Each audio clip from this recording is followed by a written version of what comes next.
Hey Groups friends, my name is Jeremy McAllister. I'm the Groups Director here at Sandals Church, and wow, what a week! This week, Pastor Matt talked about how to fight for what you believe in, and it was fantastic. I was loving the stuff he was saying about fighting the real enemy and about spiritual weapons of not of this world and all that good stuff. And then was anybody else absolutely skewered by the you don't always have to have an opinion point? My gosh, you gotta understand, being me, I always think I have something important to say. And so I think all the world's problems can be solved with what's up here that comes out of here.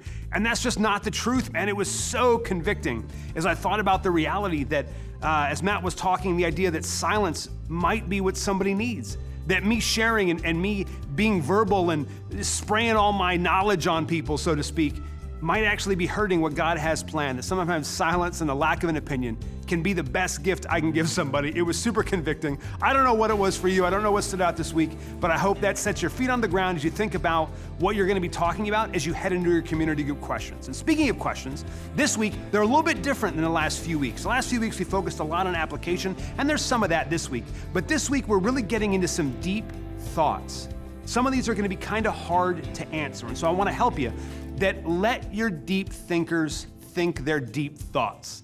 Give space for that.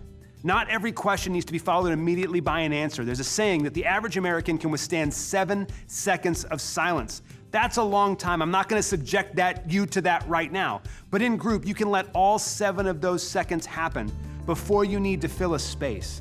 Because some of the best thoughts that your group needs are gonna happen at seconds 5, 6, and 7. I know that was 2 and 1, but you know what I mean. So from there, I want to introduce you to the most dangerous shape in all the world. That's right, the triangle.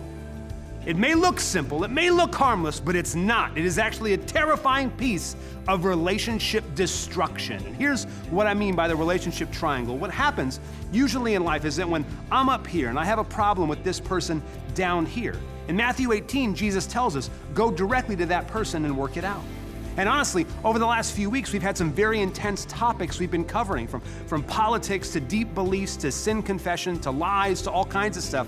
And that could have created some drama, some difficulty, some collisions with people in your group. And so the plan for Jesus is for us to take us directly to the person and work it out. But sometimes we don't want to do that. We want to bring in somebody else. And so we wait till after group and we call somebody who we don't have a problem with and we start to tell them about the problem we have with this person and we create this triangle. And what we've done, instead of squashing the problem at one person, we've now made 2 problems with 2 people. And what makes this so especially dangerous is the idea that even if I end up working it out with this person, this relationship is still broken.